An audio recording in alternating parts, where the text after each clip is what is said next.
Bismillahirrahmanirrahim. Alhamdulillahi Rabbil Alamin. Wassalatu wassalamu ala ashrafil anbiya'i wal mursalin. Nabina Muhammadin wa ala alihi wa sahbihi ajma'in. Assalamualaikum warahmatullahi wabarakatuh. So inshallah, Aqidah. At tinatalakay pa rin natin yung Kitabut Tauhid. Nandun pa rin tayo sa chapter 9. Babu ma jaa fi dhabhi li ghayrillahi minal wa'idi wa annahu syirkun. Ang kabanata tungkol sa mga batayan na ang pagkatay para sa iba paliban kay Allah ay syirk. So ngayon, ang sumunod na nababanggit dito ay isang hadith. Iniulat ito ni Imam Ahmad at ito ay isang hadith na mayroong malaking kinalaman sa talakayin natin sa pagkatay para sa iba paliban kay Allah. At ito na yung hadith tungkol sa langaw. Okay? So sinabi ni Propeta Muhammad sallallahu alaihi wasallam, iniulat ito ni Tariq bin Shihab radiyallahu anhu, dakhala al-jannata rajulun fi dhababin wa dakhala an-nara rajulun fi dhababin. Meron daw tao na nakapasok sa paraiso dahil sa langaw at merong tao na nakapasok sa impyerno dahil sa langaw. So langaw ang naging dahilan ng pagkakapasok ng isa sa kanila sa impyerno at ang isa naman ay sa paraiso.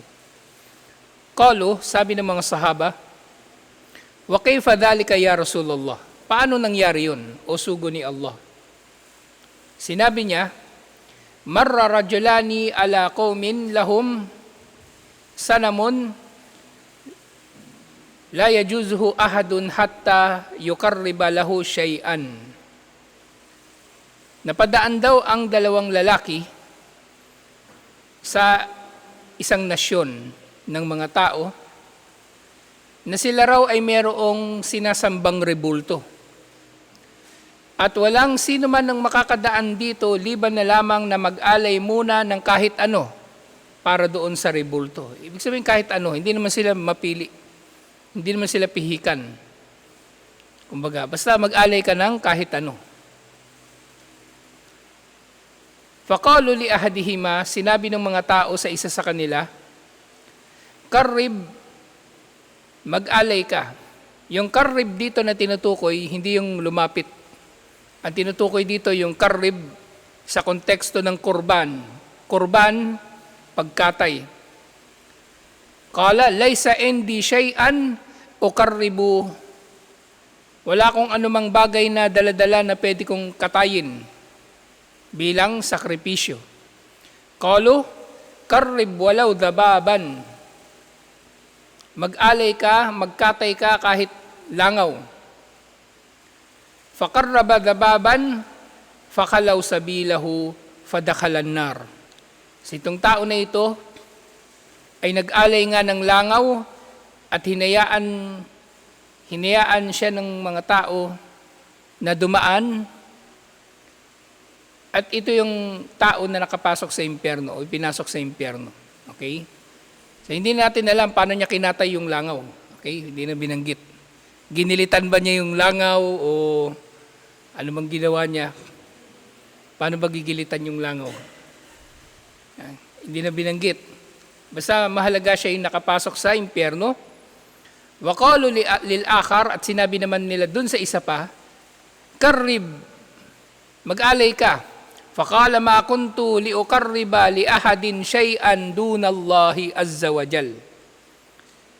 Hindi marapat sa akin na mag-alay ng anuman para sa iba pa liban kay Allah subhanahu wa ta'ala. Ayaw niya mag-alay ng kahit ano.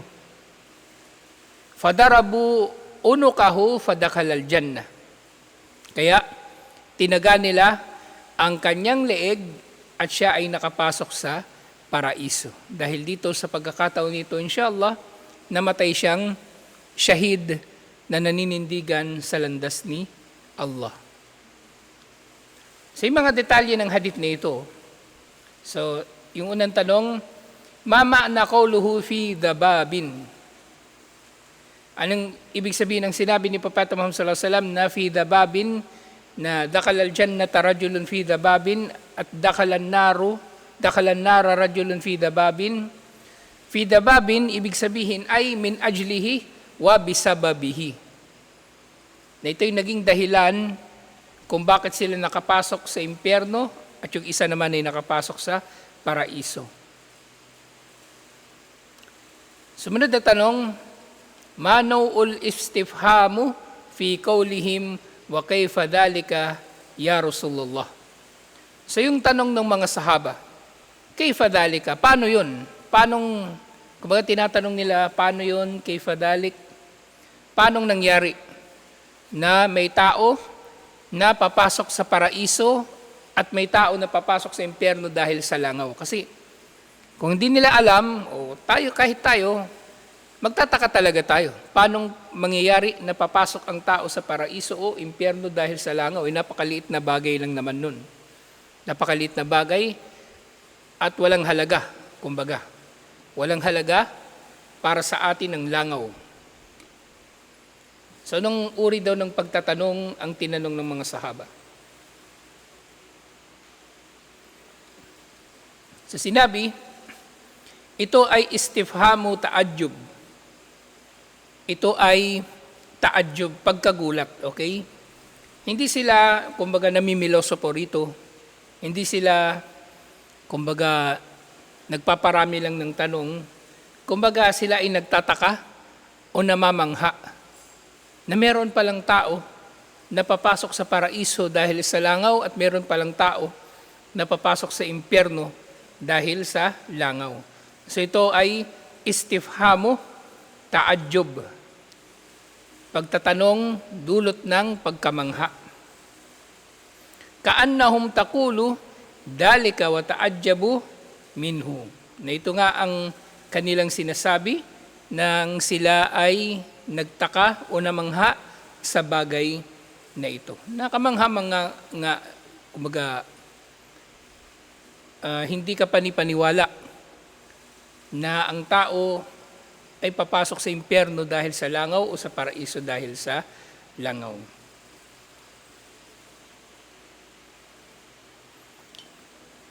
Yung sumunod na tanong, mal maksudu bis sanam. Anong tinutukoy dito na sanam sa hadith na ito? So, alam naman natin na ang sanam, ito ay mga rebulto. So, yung sanam, inilarawan dito, maka naman hutan ala hayati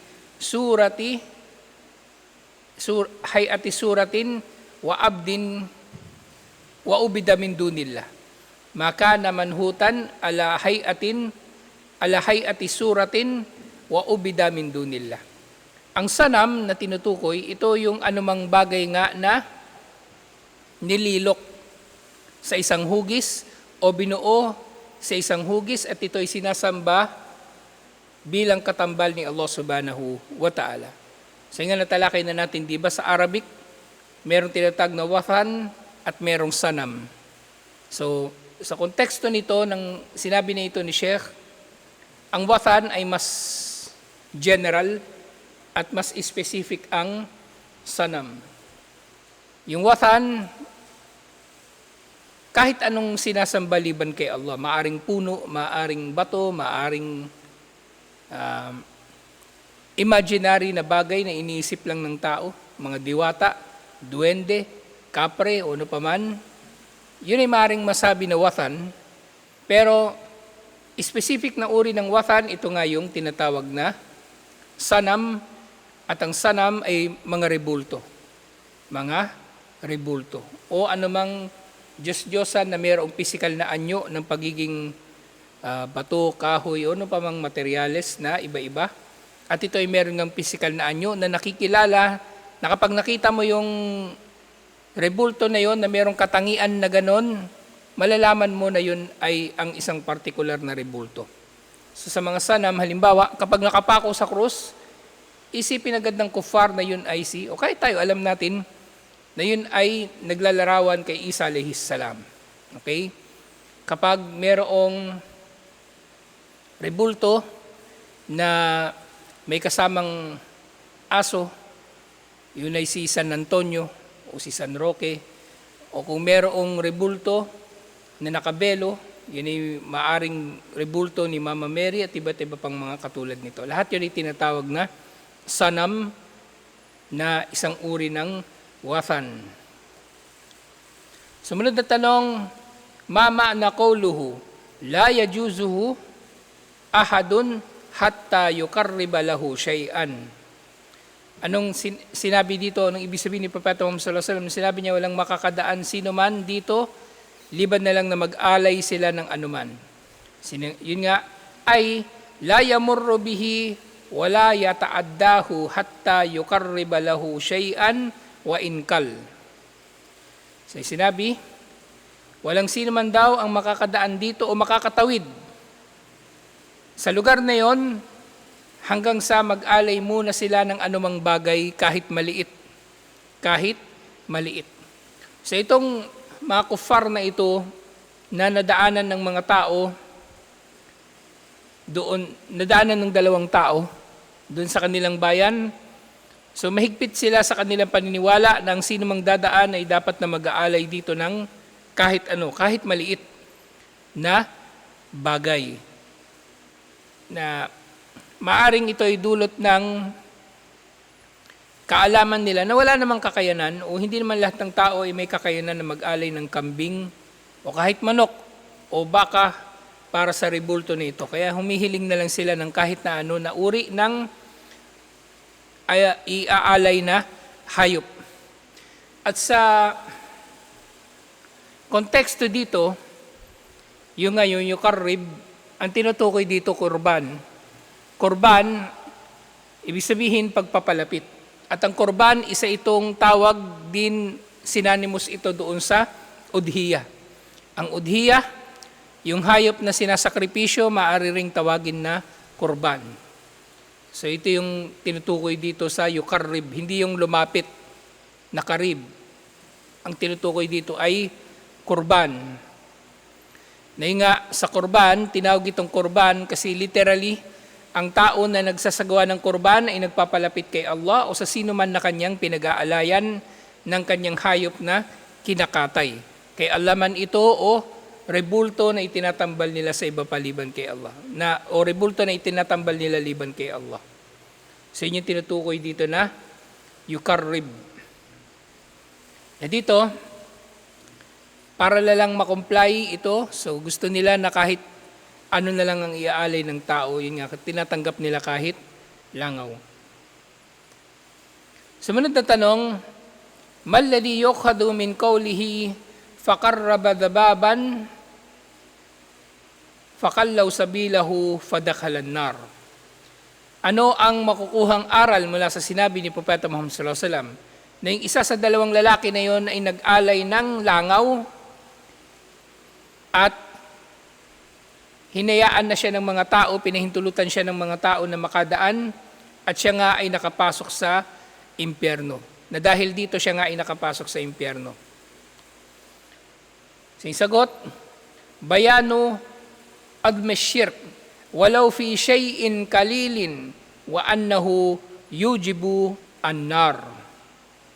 Ito ay pagpapabatid ng pagiging matindi ng shirk kahit pa ito ay sa maliit na bagay. Maliit na bagay, literally na maliit na bagay, yung tao nag-alay ng langaw pero napunta pa rin siya sa impyerno. Wala siyang pinagkaiba doon sa tao na nag-alay ng baka o camel. Ang nag-alay ng langaw na ito, pumasok sa impyerno, katulad lang din kung paanong yung nag-alay ng camel o baka sa rebulto ay papasok din sa impyerno. Dahil ang shirk ay napaka sama, walang pinagkaiba ang kaunti man nito o marami nito. Lahat masama. Parang alak. Okay? Uminom ka ng 1 litrong alak, haram. Uminom ka ng isang patak na alak, haram. Maglagay ka ng alak sa pagkain mo, haram.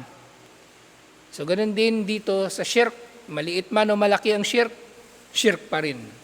Walang pinagkaiba. Kasi nga, ang shirk ay masama kahit kaunti, at ang shirk kapag ginawa ng tao kahit malaki o maliit ay nagiging dahilan na mauobliga sa kanya ang ipasok sa impyerno. Magiging obligado sa kanya ang pagpasok niya sa impyerno. Magiging obligado sa kanya ang pagpasok niya sa impyerno. Ibig sabihin, wala nang pagpipilian para sa kanya, liban na lang na pumasok sa impyerno. Sumunod na tanong, Malladhi yustafadu min qawlil akhar? Ano ang makukuhang aral mula sa sinabi ng isa pang lalaki? Kasi dalawa sila, di ba? So yung isa, ibang sinabi niya, ayaw niyang mag-alay ng kahit langaw. Sinabi niya, ma kuntu liukarriba li ahadin shay'an dunallahi azza wa jal. Hindi marapat sa akin na mag-alay ng anumang bagay liban kay Allah. Anong ibig sabihin nito? Anong aral na makukuha dito? Ang aral na makukuha dito, katulad ng kung paano ang aral doon sa nag-alay ng langaw ay ang pagiging masahol ng shirk. Ang aral na makukuha sa lalaki na ito na tumanggi na magkatay ay ang fadilatut tauhid wal ikhlas. Ang fadila, kainaman ng tauhid at ng ikhlas. Tauhid, kaisahan ni Allah subhanahu wa ta'ala, at ang ikhlas na tinutukoy dito, ikhlas sa pagsamba kay Allah ng nag-iisa at walang katambal. Ikhlas na kabaligtaran o antonym, opposite ng syirkun akbar. Okay? Hindi ito yung ikhlas na taliwas sa syirkun asgar. Ang tinutukoy dito, ikhlas sa pagsamba kay Allah sa malalaking mga gawaing pagsamba. Kumbaga, ang pagtutuon ng pagsamba kay Allah subhanahu wa ta'ala lamang ng nag-iisa at walang katambal.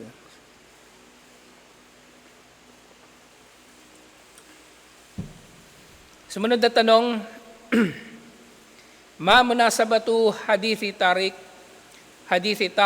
lilbab?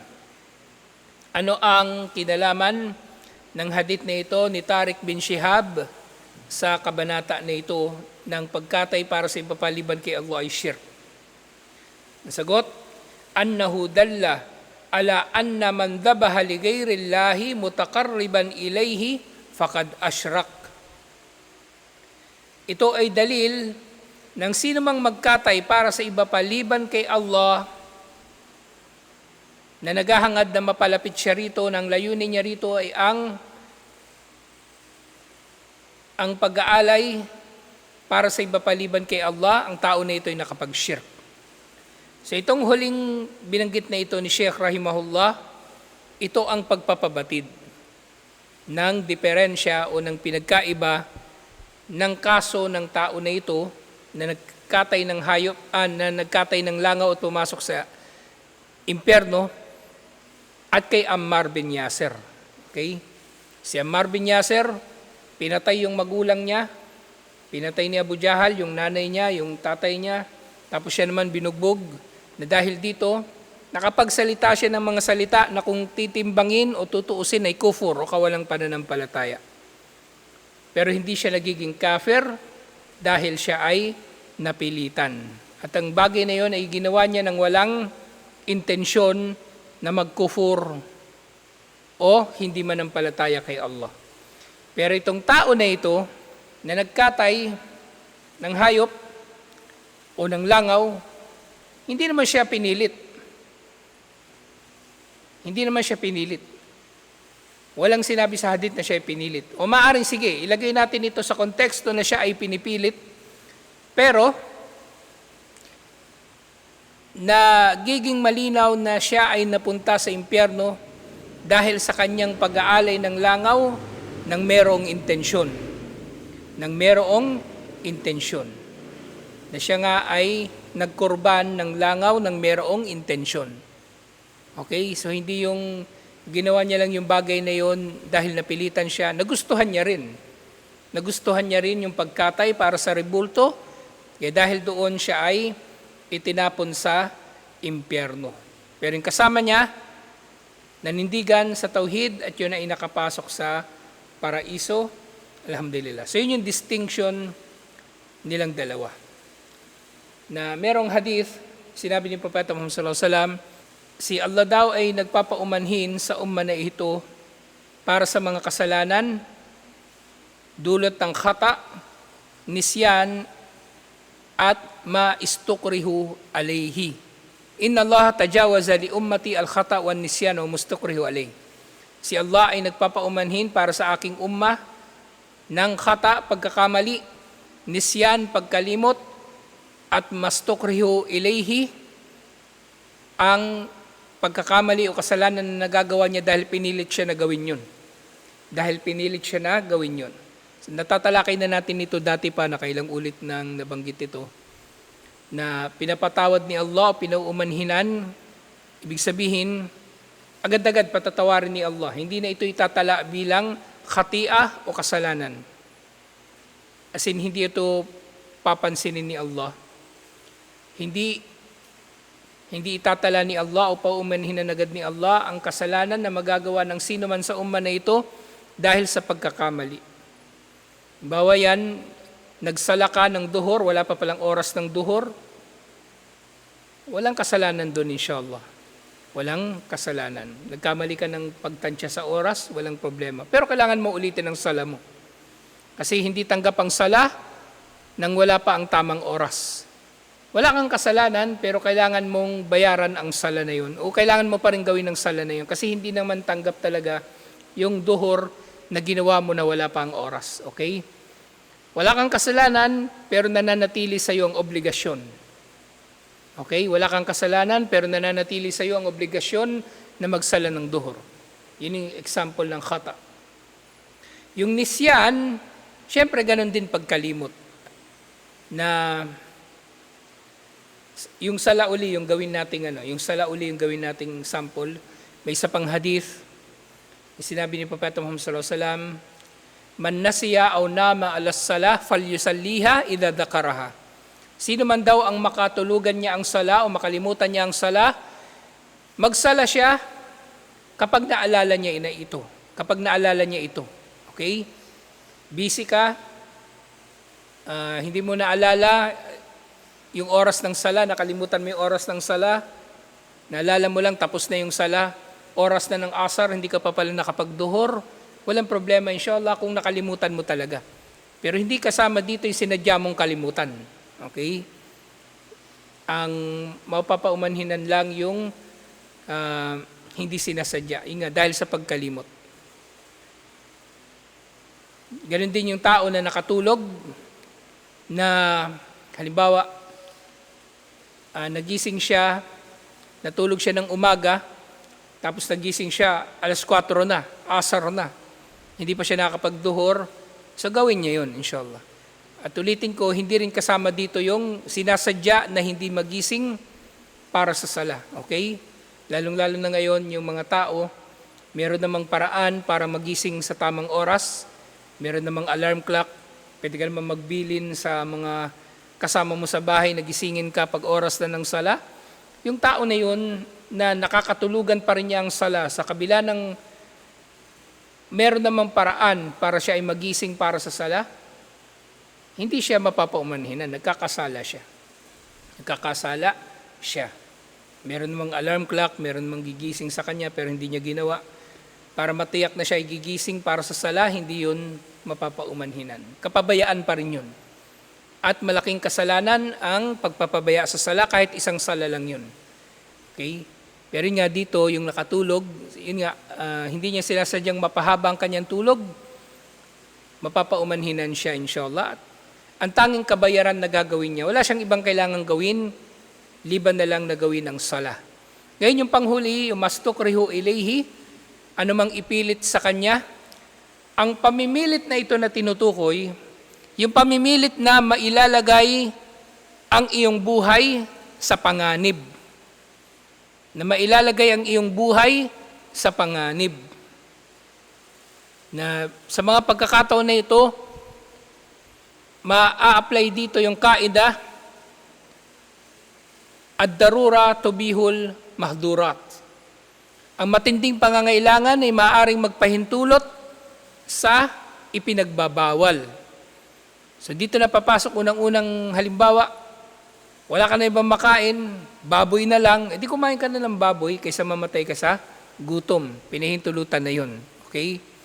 So, halimbawa, nandun ka sa isang lugar, walang ibang makain, nasa isla ka, lumubog yung barko, inanod ka doon sa isla, may puno nga doon, pero hindi naman nakakain yung bunga o yung dahon, tas gutom na gutom ka na, ilang araw ka na hindi kumakain, tas may biglang dumating na baboy, humiga sa may paanan mo, pwede mo lang kainin yun, okay?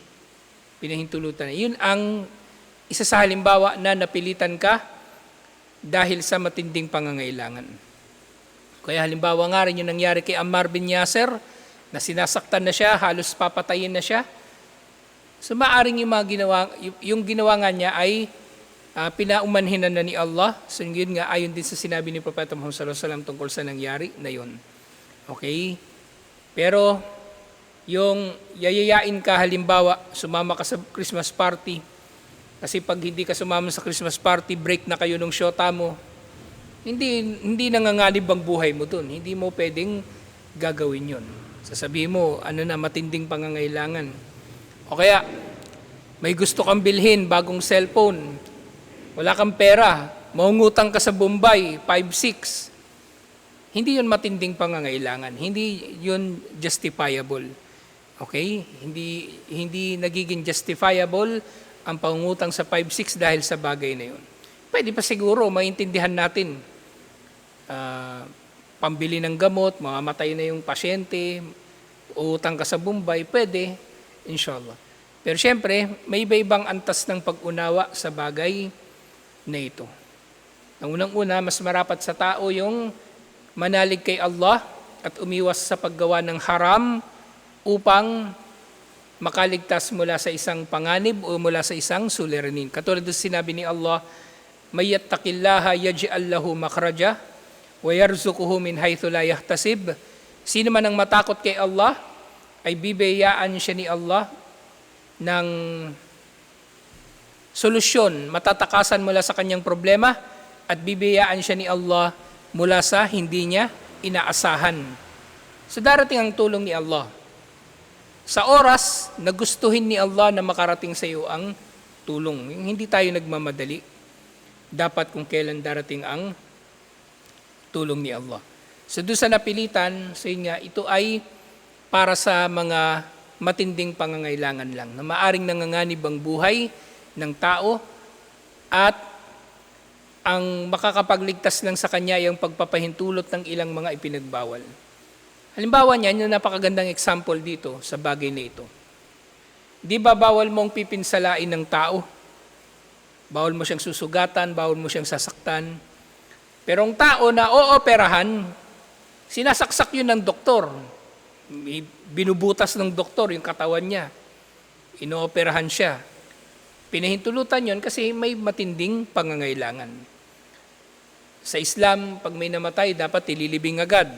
Pero merong namatay na kaduda-duda yung circumstances ng kanyang kamatayan, kailangang i-autopsy para masolve yung krimen, o di pwedeng mapahintulutan kasi merong mabigat na dahilan. So yun yung kahulugan ng Inna Allah tajawaza li ummati al-khata wa nisyan wa mustukrihu alay. Pinaumanhinan ni Allah para sa umma na ito ang pagkakamali, ang pagkalimot at anumang ipinilit sa kanya. Hindi kasali dito itong lalaki na nag-alay ng langaw. Hindi siya kasali sa mapapaumanhinan at alam na nga natin na hindi siya pinaumanhinan kasi nga ipinasok na siya ni Allah o papasukin siya ni Allah sa impyerno dahil sa kanyang ginawang shirk. So itutuloy natin ito next week inshallah, chapter 11 na. Babun la yadbahu lillahi bimakanin yudbahu fihi ligayrillah.